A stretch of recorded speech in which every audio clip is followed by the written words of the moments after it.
হয়, এই মুহূৰ্তত মই উপস্থিত আছোঁ অসম নাগালেণ্ড সীমান্তৱৰ্তী অঞ্চল বৰিয়নী বন আঞ্চলিক কাৰ্যালয়ৰ অন্তৰ্গত বিশ্বই ভেলী বনাঞ্চলত। ইয়াতেই অসমৰ ভূমি মোৰ সতীৰ্থ জাৰ্ণালিষ্টে দেখুৱাব। ইতিমধ্যে 90% ভূমি নগাই দখল কৰিছে আৰু বাকী যি 10% জমি আছে ইয়াতো ৰাবাৰ প্লান্টেশ্যন কৰি আছে নগাই। এই মুহূৰ্তত ইয়াত আটাচুৰ হজাতি দল যোৰহাট জিলাৰ হজাতি দল আহিছে, তেওঁলোকক আমি সুধিম কি কয় আপুনি। ইতিমধ্যে আপুনি দেখিছে প্ৰায় 99% মাটি আমি দেখিবলৈ পাইছোঁ। আপুনি 90% কৈছে, আমি দেখিছোঁ 99% মাটি ইতিমধ্যে নগাৰ দখললৈ গৈছে আৰু যিকণ বাকী আছে এইকণ আচলতে হেণ্ডচকু পৰিছে নগাৰ। আমি বাৰম্বাৰ জিলা প্ৰশাসন লগতে ৰাজ্য চৰকাৰক আমি আহ্বান জনাই আছিলোঁ। অকল এইটো অঞ্চলে বুলি নহয়, মৰিয়নি সমষ্টিত কেইবাটাও অঞ্চল আছে, কেইবাখনো বনাঞ্চল ইতিমধ্যে ধ্বংস হৈছে।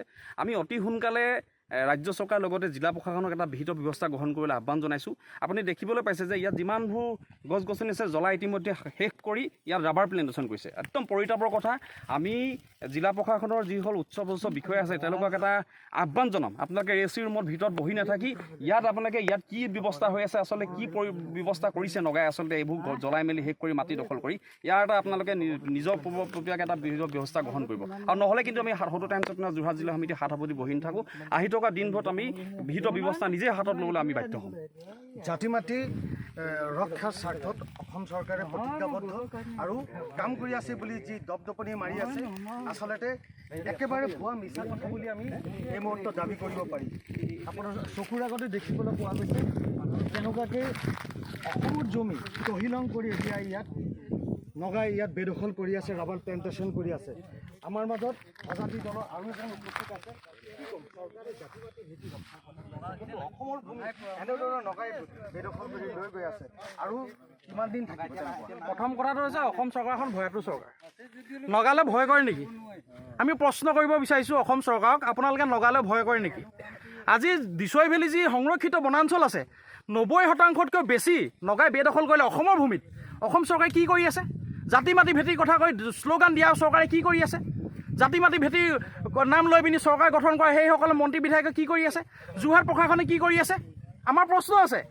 আমি বাৰম্বাৰ সদত আহিম ছাত্ৰ বিভিন্ন মাধ্যমেদি আমি অসম চৰকাৰ তথা প্ৰশাসনক অৱগত কৰি আছোঁ, আমি কাৰ্যসূচী গ্ৰহণ কৰি আছোঁ, কিন্তু তেওঁলোকৰ সদিচ্ছাৰ অভাৱ। তেওঁলোকে আহিব নোখোজে, তেওঁলোকে আহি উপস্থিত হৈ পিনে ঘটনাৰ তেওঁলোকে কোনো বুজ নলয়। ইয়াৰ সীমান্তৱৰ্তী অঞ্চলৰ যিসকল লোক আছে, নিৰীহ লোক আছে, তেওঁলোকৰ ঘৰ জ্বলাই দিয়ে।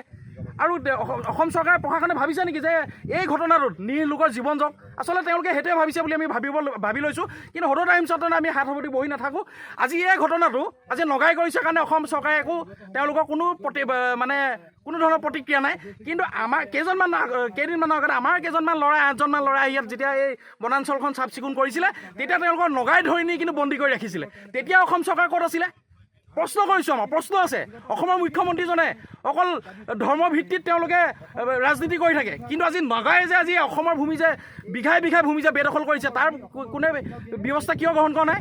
অসমৰ মাননীয় মুখ্যমন্ত্ৰী হিমন্ত বিশ্ব শৰ্মা ডাঙৰীয়াক আমি আহ্বান জনাইছোঁ আজি অতি ক্ষিপ্ৰতাৰে আপুনি এই ঘটনাটোৰ ওপৰত ব্যৱস্থা গ্ৰহণ কৰি এইটো অতি শীঘ্ৰে আপুনি মীমাংসা কৰক। ধন্যবাদ। হয়, এনেদৰে থাকিলে অসমৰ ভূমি অসমৰ হাতত নাথাকিব, সম্পূৰ্ণভাৱে নগাৰ বেদখললৈ গুচি যাব। আৰু ইয়াৰ পৰা 10 মিটাৰ দূৰত নাগালেণ্ড আৰু ঐতিহাসিক ইয়াত বৰ্ডাৰ আলি পথো আছে। কিন্তু এতিয়া মোৰ সতীৰ্থ দেখুৱাইছে মাত্ৰ ইয়াৰ পৰা 10 মিটাৰ দূৰত থকা ইমানটোলৈকে নগাই বেদখল কৰিছে। নগাই বেদখল কৰিছে।